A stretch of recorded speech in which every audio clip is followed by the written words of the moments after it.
He was a visionary, pastor, choir director, and gospel music pioneer.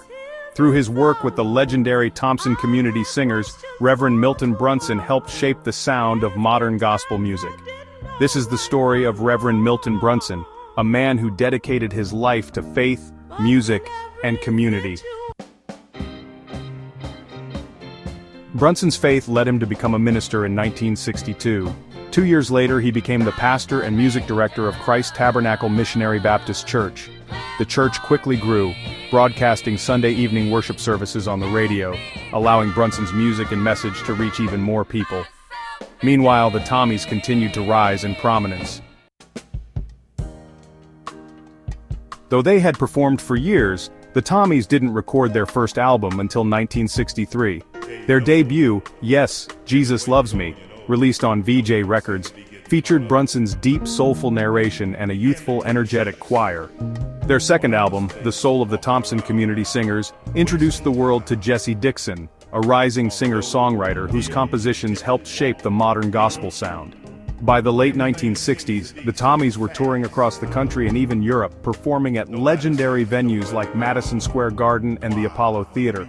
Then, in 1969, the choir scored their first major hit with I'll Trade a Lifetime, led by the powerful voice of Maggie Bell Childs. As the years passed, the Tommies became one of the most successful gospel choirs ever. 10 of their albums landed on Billboard's Top Gospel Albums chart. 5 of those albums hit #1. Their music was taught in churches and choirs all over the country. Some of their biggest hits included Available to You, Safe in His Arms, and If I Be Lifted. Then, in 1995, the choir's work was recognized at the highest level. They won a Grammy Award for Best Gospel Album by a choir or chorus for Through God's Eyes. The Tommies also served as a training ground for future gospel legends.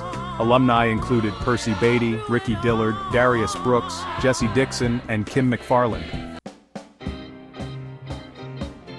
Despite his success, Brunson remained deeply connected to his church and his community. In addition to leading the Tommies, he was a gospel radio announcer on WXFM in Chicago.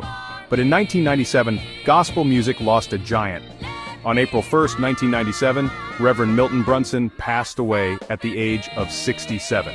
To honor his memory, a United States post office near his church was named after him, a lasting tribute to his impact on Chicago and the gospel world.